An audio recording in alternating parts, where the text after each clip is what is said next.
স্বৈরাচার পতন হয়েছে, কিন্তু তার পোকামাকড় বিভিন্ন প্রতিষ্ঠানে আপনার নানা ধরনের বিশৃঙ্খলা সৃষ্টি করার চেষ্টা করছে। কাজী নজরুল ইসলামের ৪৮তম মৃত্যুবার্ষিকী,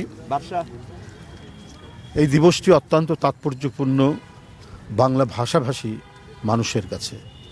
পৃথিবীর যেখানে বাংলা ভাষাভাষী মানুষ রয়েছেন তারা এই দিনটিকে গভীর শ্রদ্ধার সাথে স্মরণ করেন।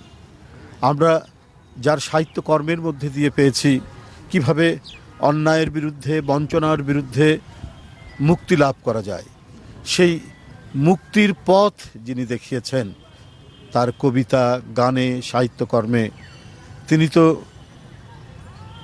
এক অনন্য বাংলা ভাষার অন্যতম প্রধান কবি।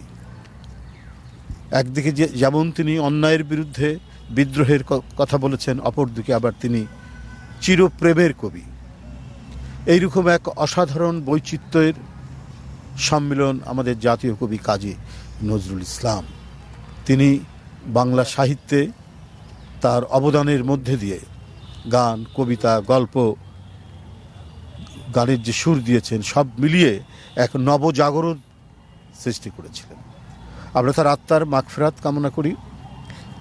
আপনারা জানেন যে গত ছাত্র জনতার যে আন্দোলন, আমাদের কোমলমতি ছাত্রছাত্রীরা এবং জনতা সম্মিলিতভাবে এক ভয়ঙ্কর দানবীয় স্বৈর শাসকের পতন ঘটিয়েছিল।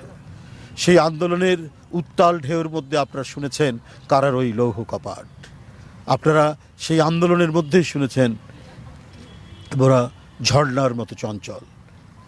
আপনারা সেই আন্দোলনের প্রতিটি ক্ষেত্রে এক অভূতপূর্ব আত্মদান যারা করেছেন, সেই ছাত্রছাত্রীরা তারা উদ্বুদ্ধ হয়েছিলেন গণতন্ত্র মুক্তি, দেশের মুক্তির জন্য নজরুলের গান শুনে, নজরুলের গান গেয়ে। বন্ধুরা, আজও আমাদেরকে প্রেরণা দেয় অত্যাচারীর বিরুদ্ধে কিভাবে লড়াই করতে হবে। আমরা তাই যখন কারাগারে যাই নজরুলের গান গাই, আমরা যখন মিছিল করি তখন নজরুলের গান গাই, আমরা যখন স্লোগান দেই নজরুল আমাদেরকে প্রেরণা দেন, আমাদেরকে যখন বন্দি করা হয় তখন নজরুলের গান, কবিতা সকলই আমাদের বুকের মধ্যে অনুরণিত হয়। বন্ধুরা, আজও স্বৈরাচার পতন হয়েছে, কিন্তু তার পোকামাকড় বিভিন্ন প্রতিষ্ঠানে আপনার নানা ধরনের বিশৃঙ্খলা সৃষ্টি করার চেষ্টা করছে। স্বৈরাচারের আত্মপ্রকাশের জন্য, প্রতিবিপ্লব তৈরি করার জন্য চেষ্টা করছে ঘাপটি মেরে থাকা স্বৈর শাসকের দোসররা। এই ব্যাপারে আমাদের সতর্ক থাকতে হবে। আপনারা জানেন যে এই স্বৈর শাসককে একমাত্র পৃথিবীর যে দেশটি সমর্থন করে এসেছে জনগণের সেন্টিমেন্ট, আবেগ এবং ইচ্ছার বিরুদ্ধে, তারাও কিন্তু বাংলাদেশের জনগণ কি চায় সেই দিকে তারা ভ্রুক্ষেপ করেনি। কয়েকদিন আগে উত্তর পূর্বাঞ্চলে আসামে যে তারা মানে পানির গেট ডুম্বুর যে বাঁধটি, সে বাঁধটি তারা খুলে দিয়ে এক প্রলয়ঙ্করী বন্যার সৃষ্টি করলেন বাংলাদেশের উত্তর পূর্বাঞ্চলে। আবার আজকে দেখছি গতকাল ১০৯টি ফারাক্কা বাঁধের গেট খুলে দেওয়া হয়েছে। মনে হচ্ছে যে একটা পরিকল্পিত এবং অশুভ ইচ্ছা নিয়েই তারা তাদের এই কাজগুলো করছে। অথচ শুকনো মৌসুমে আমাদের যখন পানি দরকার তখন তারা গেট বন্ধ করে রাখে, এবং যে পানির যে শেয়ার, সেই শেয়ারটুকু যাতে আমরা না পাই, একটা অসম চুক্তির মাধ্যমে শেখ হাসিনা যে চুক্তিগুলো করেছেন এই পানি নিয়ে, সেই পানিটুকু যাতে না পায়, এই কারণে আপনার শুকনো মৌসুমে তাদের উজানের দিকে বিভিন্ন নদীতে সেই পানি তারা বিভিন্ন ফিডার ক্যানেল দিয়ে তারা সেখান থেকে নিয়ে যাচ্ছে।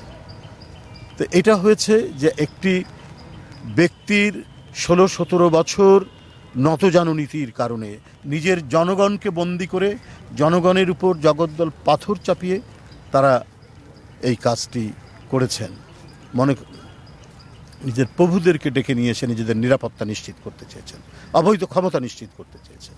তাই বন্ধুরা, আমি আগেই বলেছি যে এখনও সরকারের বিভিন্ন প্রতিষ্ঠান, যে প্রতিষ্ঠানগুলি স্বাধীন এবং অত্যন্ত স্বায়ত্তশাসিত হওয়ার কথা, সেগুলোকে শেখ হাসিনা দীর্ঘদিন নিজের হাতের কবজার মধ্যে রেখেছিলেন।